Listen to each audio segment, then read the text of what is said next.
आज भारतीय जनता पक्षाचे प्रदेशाध्यक्ष आणि या जिल्ह्याचे पालकमंत्री राधाकृष्ण विखे साहेब आणि रवींद्र चव्हाण साहेब हे दोघं या ठिकाणी अर्ज भरण्याकरता त्यांच्या उमेदवाराचे राहुरीत आले असता त्यांनी माझ्याकडे ऑफिसला या ठिकाणी भेट दिली आणि शिवाजी कर्डिलेंच्या निधनानंतरची ही निवडणूक असल्या कारणानं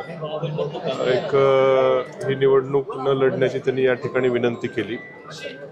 त्यांनाही मी सांगितलं की आम्ही भावना आमच्या देखील आहेत, परंतु जे काय 15 दिवस मी मतदारसंघात विशेषतः राहुरी तालुक्यात फिरताना या तालुक्याचे जे काय प्रश्न आहेत, या तालुक्याच्या अस्मिता असेल, प्रश्न असेल, समस्या असतील, त्याकरताच निवडणूक लढवणं हा उद्देश माझा त्या ठिकाणी होता.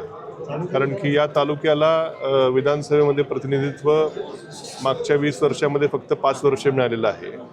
त्यात 2.5 वर्ष सरकारमध्ये, 2.5 वर्ष सरकारच्या विरोधामध्ये.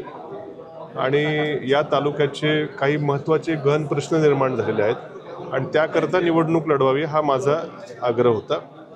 त्यावर त्यांनी काय मुद्दे त्या ठिकाणी ऐकून घेतले आणि सध्या जे काही विशेष मुद्दे या तालुक्याच्यासाठीचे आहेत, उदाहरणार्थ जो काही आमच्या KK रेंजचा भाग आहे त्याच्यामध्ये पुन्हा ॲम्युनिशन पार्कचं ॲक्विजिशन 7,000 एकराचं होणार असं पत्र आहे. त्यावर मात्र त्यांनी ठामपणे सांगितलं की आम्ही ते कॅन्सल करू, शक्यतो नसेल, जरी असेल तरी आम्ही ते काय ॲक्विजिशन करणार नाही असं ठाम त्यांनी त्या ठिकाणी सांगितलं.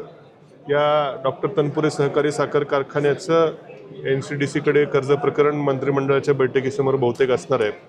त्या बाबतीत देखील स्वतः विखे पाटील साहेबच त्या मला वाटतं ते बोलले कमिटीवर आहेत, त्यामुळे त्याच्या बाबतीत त्यांनी देखील सकारात्मक भूमिका त्या ठिकाणी दाखवलेली आहे.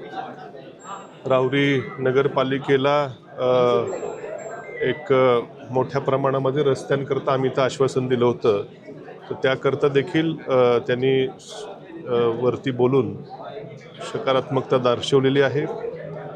आणि इथं उद्योगधंद्याकरता एखादा मोठा उद्योग येणं आमच्या वांबोरी परिसरात म्हणा किंवा धरणाजवळचा जो आमचा जिरायती भाग आहे वरती ताराबाद साईडला वगैरे, जर काय जमीन उपलब्ध होणार असेल तर MIDC बाबत देखील अत्यंत सकारात्मक त्यांनी त्या ठिकाणी चर्चा केलेली आहे.